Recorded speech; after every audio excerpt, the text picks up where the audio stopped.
La vita è un trip, è piena di cose strane. Un giorno sei a Salargiù, l'altro invece sei a Milano in mezzo alle puttane. Un giorno sei sull'orlo del precipizio invece. Da un giorno all'altro sei in ginocchio a dire grazie a un prete. È un rendezvous tête a tête ma mi piace. Un giorno friggi dentro la padella e l'altro bruci sulla brace.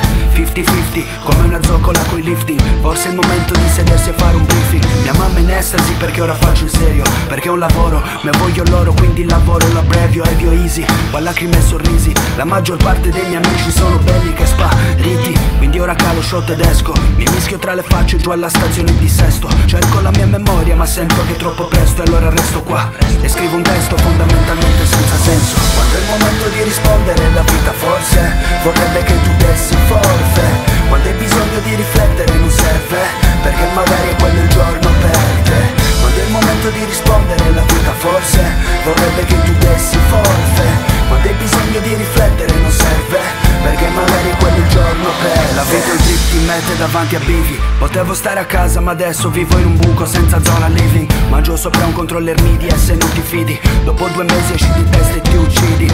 Ringrazio Dio per il talento, così quando non passa più ho facoltà di accelerare il tempo. Quando sto male ho già la cura e quando la notte scende troppo buia giuro che io non ho più paura.